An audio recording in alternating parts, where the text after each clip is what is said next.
Bonjour à tous, j'espère que vous allez bien. Alors, on se retrouve aujourd'hui, nous sommes le 11 avril, et cette période de la mi-avril, c'est la bonne période pour semer les cucurbitacées. C'est pas facile à dire. Alors, qu'est-ce que ce sont les cucurbitacées? C'est toute la famille des courgettes, concombres, melons, pastèques, potirons, potimarrons, etc. Alors, je me suis dit que parmi vous, il y avait certainement des débutants qui n'ont jamais semé de cucurbitacées, et je me suis dit qu'on pourrait peut-être vous expliquer comment faire pour faire ce... C'est un semis assez facile, c'est un semis qui pousse très vite, et donc si on sème vers la mi-avril, on se retrouve vers la mi-mai avec de beaux plants, et donc on peut les planter une fois que les risques de gel sont passés. Alors pour faire du semis de concombres, courgettes, etc., il faut assez peu de choses. Il faut évidemment des graines. Alors je vous rappelle que les graines, vous pouvez en trouver des... Enfin, pour moi, le meilleur rapport qualité-prix, ce sont les graines de chez Lidl.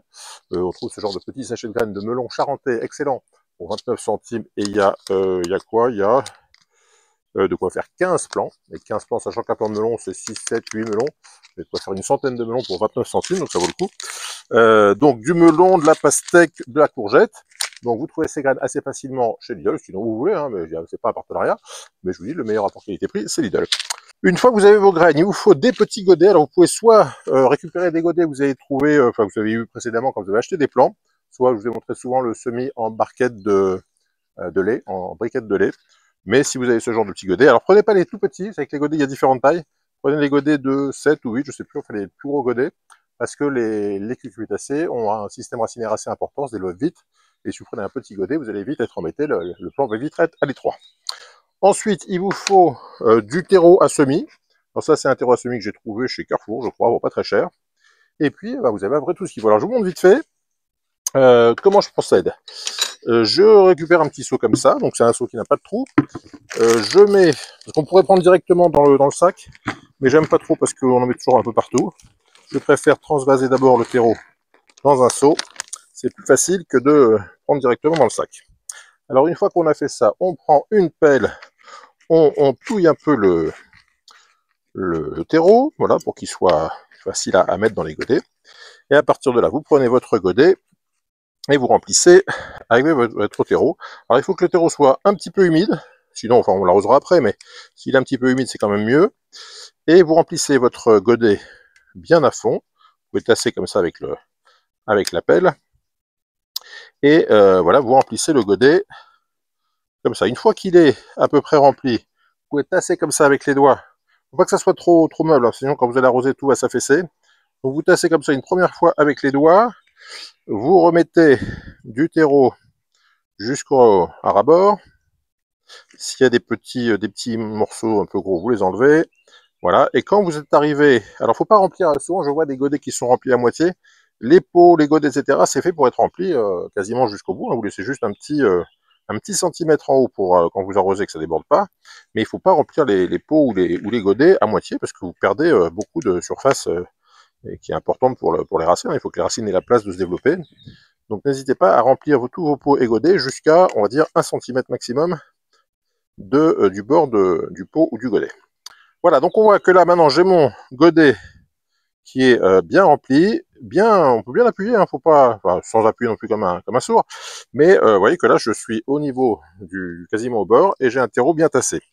Une fois que j'ai fait ça, alors on fait ça pour les 6 godets, je vais prendre des graines de melon par exemple. Alors les graines de melon, on les plante en général, on les sème en général vers la mi-avril et ça fait toute la saison parce que vous allez avoir des melons qui vont se développer pendant toute la saison à partir de la mi-août, vous allez pouvoir commencer à récolter et puis vous récolterez régulièrement, de nouveaux fruits vont se former et vous récolterez. Donc c'est pas vraiment utile d'en semer à intervalles réguliers. Les courgettes en revanche, d'ailleurs je vais faire des courgettes parce que moi j'ai déjà fait des semis ici dans le sud-est de la France, on peut commencer à semer un peu plus tôt qu'un peu partout ailleurs. Donc j'ai déjà fait des semis de courgettes et je vais en refaire d'autres parce que les semis de courgettes et de concombres, là pour le coup, il vaut mieux en faire régulièrement parce que les plants de courgettes et de concombres ont une durée de vie assez courte, vers 3-4 mois, vous allez voir que une maladie qui s'appelle l'oïdium va se développer, les feuilles vont devenir blanches, c'est anormal, hein, c'est assez courant, mais si vous avez semé régulièrement des graines, vous pourrez, avec les plants suivants, continuer la production. Donc là, moi j'ai semé mes premières graines de courgettes vers le 15 mars, je vous le montrerai tout à l'heure, et donc là aujourd'hui, mi-avril, je replante mes graines. Alors les graines de cucurbitacées, c'est toujours la pointe en bas, et dans un godet comme ça de 7 ou 8, je crois que c'est 8, on peut mettre 4 graines. Alors je mets ma première graine, la tête en bas, comme ça. Je mets ma deuxième graine, la tête en bas, dans l'autre coin. Voilà. troisième graine comme ça, et quatrième graine. Alors l'avantage, c'est qu'évidemment, plus on en met dans un pot, plus on peut en faire, hein, parce que si vous mettez une seule, on peut mettre une seule graine par pot, mais ça veut dire que vous allez avoir, comme à cette période, il faut rentrer les pots la nuit, parce qu'il fait un peu frais, etc.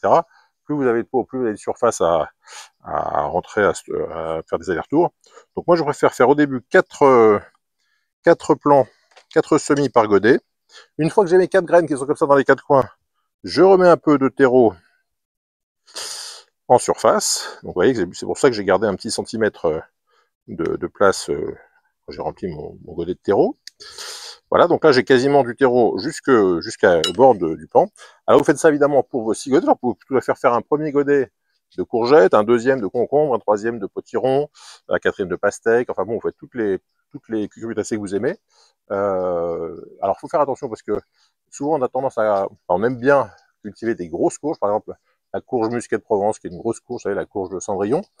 Alors simplement les grosses courges, tout ce qui est grosses cucurbitacées, le problème c'est que quand vous allez les récolter, vous allez avoir un fruit qui va faire 7, 8, 10 kilos, et c'est pas évident à manger. Alors sauf si vous avez plein de copains, plein d'amis, vous pouvez partager, donner un petit bout à chacun. Et c'est vrai que moi je préfère cultiver des petites cucurbitacées, c'est-à-dire des butternuts par exemple pour les courges, des potimarrons, enfin des cucurbitacées plutôt petites. Alors c'est moins, on peut moins faire les beaux avec la famille et les amis pour dire regardez les belles courges que j'ai cultivées. Mais en termes de côté pratique, c'est plus pratique de récolter une butternut qui va faire un petit kilo, que vous allez préparer une soupe, etc. C'est facile. Pareil pour le potimarron, c'est très facile.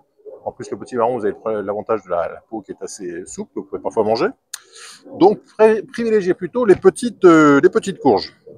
Donc là, j'ai fait mes quatre courgettes. Donc, je vous disais, avec un petit panier comme ça, de 6 godets, on peut faire à peu près toutes les courges. Et donc, à partir de là, je n'ai plus qu'à laisser au chaud. Alors, les cucurbitacées sont des plantes tropicales. Donc, il ne faut pas les laisser dehors s'il fait moins de 10-12 degrés. Donc, c'est pour ça que je vous disais, on les rentre souvent. Là, vous voyez, aujourd'hui, il fait beau. Je vais laisser mes plants dehors. Mais ce soir, si on descend vers 10 degrés, bon, 10 degrés, c'est vraiment la limite. Si on descend sous les 10 degrés, je vais rentrer mon petit panier le soir. Et puis, je le ressortirai le matin. Donc, il faut quand même y avoir beaucoup d'allers-retours. C'est pour ça que c'est bien de grouper un petit peu les semis.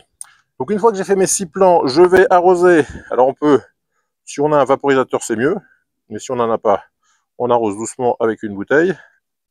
Voilà. Donc là, j'ai mes 4 graines de courgettes qui sont prêtes. Donc, à la chaleur, 20-25 degrés, c'est bien.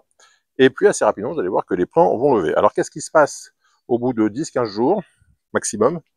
Je vous montre ça parce qu'évidemment, j'ai préparé la chose. Vous allez avoir ce genre de choses. Alors ça, ce sont des melons et des pastèques que j'ai donc semé le 15 mars. Aujourd'hui, on est le 11 avril, donc ça fait presque un mois, 3 semaines, on va dire. Et vous voyez qu'en 3 semaines, j'ai alors des melons. Alors vous voyez, j'ai mis le godet orange pour vous dire que c'était des melons. Les 4 de gauche, ce sont des melons. Vous voyez, j'en ai mis 4. Et j'ai eu 2 sur 4 ici, 2 sur 4 ici, 3 sur 4. Donc vous voyez que c'est intéressant aussi d'en mettre plusieurs par godet. Parce que ça permet de, si on en met 4 et qu'il y en a 2 qui germent, c'est 50%, on n'a pas perdu son temps quand même. À droite, ce sont les pastèques. Alors les pastèques, vous voyez, c'est un peu plus long. Il ne faut pas s'inquiéter. Parfois, on sème des graines de pastèques et puis on ne voit rien venir. Vous voyez, là, ça fait presque un peu plus de 3 semaines. Et elles sont à peine levées. Alors, il faut dire que moi, je les ai laissées dehors. On a un printemps un peu bizarre ici sur les Côtes d'Azur. Il fait un peu frais, il y a beaucoup de pluie, etc. Mais les pastèques sont un peu plus longues, mais elles ont bien levé. Donc une fois que j'ai ça, qu'est-ce que je vais faire? Alors je vais vous chercher un autre plant parce que ceux-là sont encore un peu jeunes. À partir du moment où ils commencent à avoir 2 vraies feuilles, on peut commencer à les transporter dans des pots plus grands. Ça c'est un peu jeune pour ces melons, donc je vais chercher d'autres plants et puis je vous montre ça comment on fait pour transplanter une fois qu'ils sont un peu développés. Voilà, là ça ce sont des courges à cornes, ACAORN. Ce sont des petites courges en forme de gland qui sont très bonnes, très goûteuses avec un petit goût de châtaigne. Et quand je vous disais qu'il faut attendre les vraies feuilles, vous voyez que là j'ai des vraies feuilles, mais surtout ce que vous devez surveiller, c'est le fait que les racines commencent à sortir par les trous de drainage. Parce qu'effectivement, vous voyez bien que là, les racines cherchent des nutriments, elles n'en ont plus, donc la croissance risque de s'arrêter. Donc à partir de là, qu'est-ce qu'on fait? On prend, parce que là, il est encore trop tôt, hein, nous sommes 11 avril, on risque encore d'avoir des températures à 2-3 degrés, donc je ne peux pas encore les planter. Donc je vais les transplanter, je vais séparer ces 4 plants, ils sont un peu à l'étroit maintenant qu'ils ont un peu poussé. Je vais simplement prendre ce genre de pot, et puis je vais transplanter. Alors ici, donc ça c'est du terreau à semis, je vais le mettre là. Là j'ai du terreau classique. On va prendre pour transplantation, pardon. On peut prendre un terreau universel classique. Hein. qui est moins cher que le terreau à semis. Je mets un peu de terreau au fond du pot, voilà comme ça.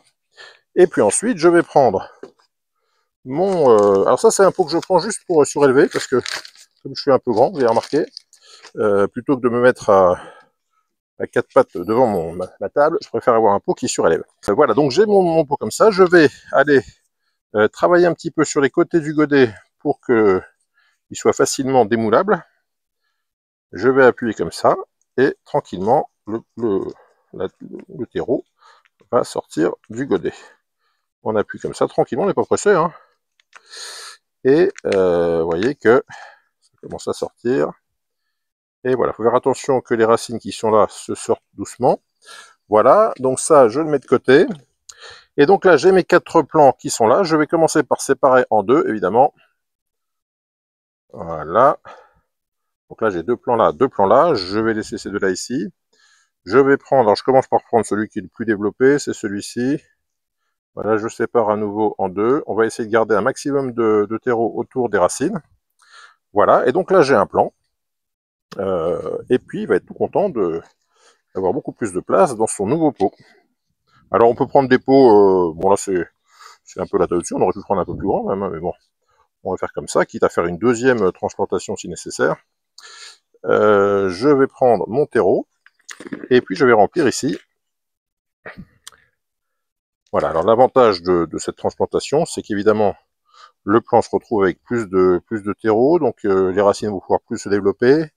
Le terreau universel est un peu enrichi en NPK, donc NPK, je vous rappelle que ce sont des engrais, hein, azote, phosphore et potassium. Donc le fait que la plante ait plus de place et que dans le terreau qu'on lui a fourni, il y ait des engrais, elle va pouvoir évidemment bien se développer, et assez rapidement, on va pouvoir transplanter. Alors là, ici, je fais ça maintenant parce que dans le sud, on peut planter en pleine terre assez facilement vers la fin avril. Donc là, nous sommes le 11. Le pot là va être colonisé par les racines en 2 semaines, on va dire. Donc fin avril, je pourrais transplanter, mettre en pleine terre. Et donc, je pourrais avoir mes premiers fruits assez rapidement. Si vous êtes dans des régions plus froides, en montagne, etc., effectivement, il faut faire les semis plus tard parce que le problème, c'est que si vous faites des semis trop tôt, parce que je vois souvent sur les réseaux, hein, des gens qui font des semis de courgettes, de concombres, de melons au mois de janvier, au mois de février, là, vous avez une plante qui va végéter, c'est le cas de le dire. Les racines vont se retrouver à tourner en rond, faire ce qu'on appelle un chignon dans le pot, et puis, contrairement à ce que vous pensez, on a une plante un peu plus grosse plus vite, mais comme une plante qui aura stressé comme ça pendant 1 mois, 2 mois à attendre de sortir, et elle va moins bien se développer au final. Donc, n'hésitez pas à prendre votre temps. Chaque plante a sa période de semis, et les cucurbitacées, globalement en France, c'est plutôt vers la mi-avril qu'on fait les semis. Voilà, donc, une fois que je fais ça, pareil, il faut bien tasser, hein, parce que si vous avez une terre trop meuble, une fois que vous allez arroser, ça va s'affaisser. Donc, il ne faut pas hésiter à bien, avec vos pouces comme ça, vous appuyer comme ça. Et puis, quand vous commencez à plus pouvoir appuyer, c'est que vous êtes bien, vous êtes au bon niveau. Voilà. Alors, une fois qu'on a fait ça, alors il y a il y a 4 plans à faire, hein, donc ça prend un peu de temps. Mais bon, il fait beau, la vie est belle, donc tout va bien. Voilà, donc là j'ai fait ma petite transplantation. Je vais mettre un petit coup d'eau pour laisser, il faut jamais laisser de terreau sur les feuilles, puisque je vous rappelle que les plantes se nourrissent grâce à la photosynthèse, avec des cellules qui sont sur les feuilles. Si vous avez des feuilles pleines de terreau, la photosynthèse se fera beaucoup moins bien. Donc, vous arrosez comme ça. Vous évitez, évidemment, je vous dis de ne pas le faire et je le fais, vous évitez de laisser du terreau sur les feuilles, voilà. Et une fois que vous avez fait ça, vous pouvez tout à fait mettre votre pot dans ce genre de petite caissette. Je vous montre ça, parce que ça vous évite, encore une fois, quand vous allez transférer vos plants de l'intérieur vers l'extérieur. Voilà, vous prenez ce genre de petites caissettes, on peut les trouver assez facilement sur les marchés. À la fin des marchés, souvent on les jette. Malheureusement, c'est pas beaucoup recyclé, donc là c'est une manière de recycler un petit peu intelligemment.